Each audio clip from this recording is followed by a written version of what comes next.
बेटी का बलिदान। सृष्टि मयंक से बहुत प्यार करती थी। वो उसके साथ अपने सुनहरे भविष्य के सपने देखती। लेकिन जब ये बात उसके माता पिता को पता चलती है, सृष्टि, तुम घर वापस आ जाओ, कोई जरूरी काम है। पर माँ, कल मेरा ऑफिस है, मुझे छुट्टियों के लिए अप्लाई करना होगा। नहीं, इतना वक्त नहीं है, बस तुम आ जाओ जल्दी से। सृष्टि घर आती है तो पहले से ही कुछ लोग घर में बैठे होते हैं।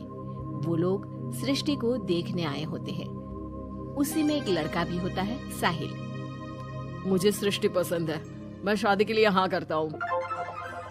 लेकिन माँ, आप तो जानती है कि... अरे चुप, कुछ मत बोल।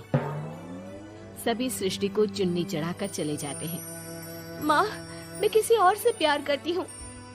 मयंक काफी पैसे वाले घर का लड़का है। आपको पता है, हमारे पूरे ऑफिस का मालिक भी वही है। माँ, वो मेरे बिना नहीं रह पाएगा। अरे पता है ना तेरी बब्बी मासी, उनकी बेटी की शादी अमेरिका में हुई। यहाँ हर किसी के घर में कोई ना कोई विदेश में है, तो तू भी बाहर ही जाएगी। साहिल ने इतनी लड़की रिजेक्ट की है। अब तू हाँ बोल दे तो शादी के लिए वो लोग तैयार ही है, क्योंकि वो लोग सिर्फ 10 दिन के लिए ही आए हैं इंडिया में। कैसी बात कर रही हो माँ, मुझे एक बार तो ऑफिस जाना ही होगा। लेकिन वो लोग मानते ही नहीं और सृष्टि की शादी साहिल से हो जाती है। शादी के बाद सृष्टि मयंक के पास जाती है। सृष्टि, तुमने शादी भी कर ली और मेरे माता पिता विदेश में मेरी शादी कराना चाहते थे।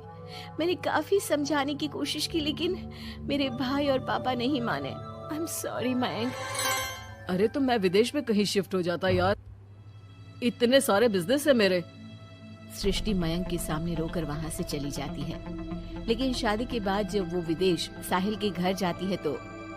देखो, ये एक कमरा है मेरा, मैं यहीं रहता हूँ, और ये एक सोफा कम बेड है। रात में मैं इसे बेड बना लेता हूँ और दिन में सोफा।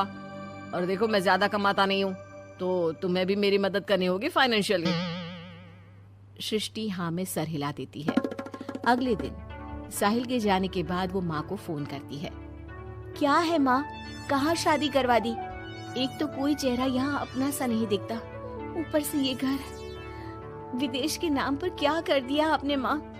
साहिल यहाँ सेटल भी नहीं है। मयंक के तो कितने बिजनेस थे, आलीशान बंगला, नौकर चाकर।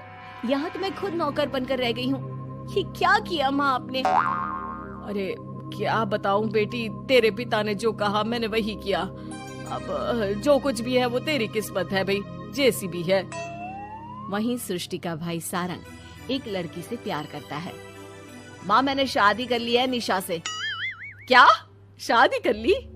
और वो भी निशा से? अरे उसके माँ बाप तो नहीं मान रहे थे ना। भाग्य की है माँ, अब वो अपने घर में और मैं अपने घर में। और कैसी बात कर रहा है? उसके पिता तो बड़े कमिश्नर है, उठाकर जेल में डाल देंगे तुझे।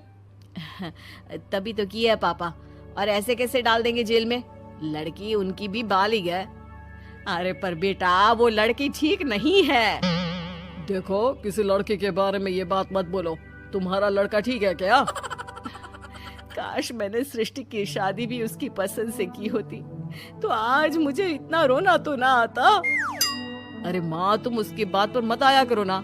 विदेश में है, जहाँ लोग जाने के लिए मरते हैं। हाँ, लेकिन वैकिन छोड़ो और ये बताओ कि बहू को घर कैसे लाया जाए। सभी मिलजुल कर फैसला करते हैं कि वो लोग सारंग की बीवी यानी कि अपनी बहू के घर जाएंगे। सारंग, माँ और पिता वहाँ जाते हैं, जहाँ पर... बहन जी, अब तो बच्चों ने शादी कर ली है, तो आप लोगों का भी आशीर्वाद मिल जाता तो... पता चला हम लोगों को भी। देखिए, मुश्किल है कि हम उसे आप लोगों के घर भेजे। हैं? ऐसे कैसे मुश्किल है? और क्यों नहीं भेजेंगे? बीवी है वो मेरी, भेजना तो पड़ेगा ही।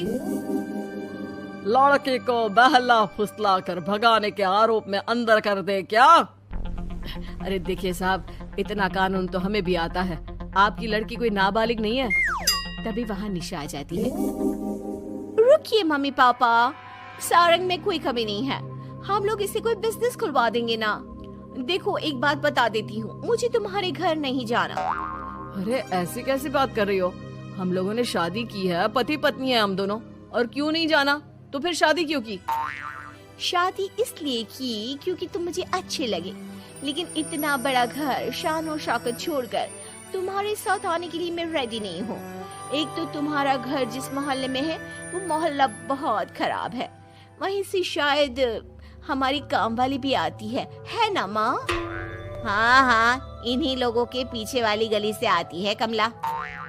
देखो सारंग, पापा हम लोगों को आराम से पॉश कॉलोनी में फ्लैट दिला देंगे, काम भी शुरू करवा देंगे, तो तुम हम लोगों के साथ रहो।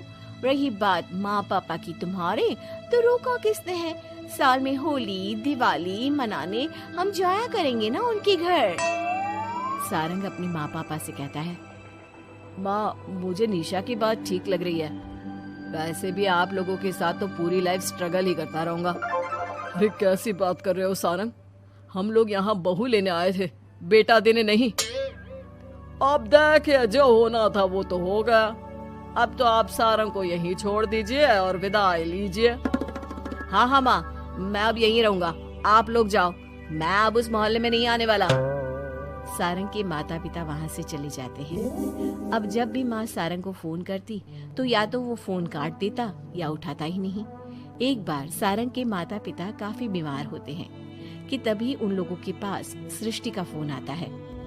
कैसी हो माँ? तबीयत ठीक नहीं लग रही है, तुम्हें और पापा को कुछ हुआ है क्या? अरे बेटा 2 दिन हो गए हम लोग कमरे में बंद है, कोई डॉक्टर के पास ले जाने वाला तक नहीं है। हाँ माँ, मैंने सारंग को फोन किया था लेकिन उसने कहा। अरे वो तो बात तक नहीं करता, पैसे वाला हो गया है ना। रुको माँ, मैं कुछ करती हूँ, आप दोनों तैयार हो जाओ। थोड़ी ही देर में उन लोगों की डोरबेल बजती है। माँ दरवाजा खोलती है तो सामने एक हैंडसम सा लड़का लंबी कार लेकर खड़ा होता है। मयंक हो ना तुम बेटा? मयंक उन दोनों के पैर छूता है और डॉक्टर के पास ले जाता है। डॉक्टर, मैं आप लोगों को अंकल आंटी के घर का पता दे दूंगा, आप इन लोगों के घर हफ्ते में एक बार जाकर रूटीन चेकअप कराना।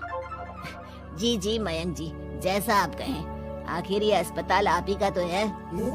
मयंक का रुतबा देखकर माँ बाप को अफसोस होता है कि क्यों उन लोगों ने विदेश के नाम पर बेटी को बाहर भेज दिया, लेकिन बेटी ने भी उनका मान रखा। चाहती तो निशा की तरह भागकर वो भी शादी कर सकती थी। क्या सोच रहे हैं आप लोग? चलिए मैं आप लोगों को घर छोड़ देता हूँ। और हाँ, मैं और सृष्टि आज भी अच्छे दोस्त हैं।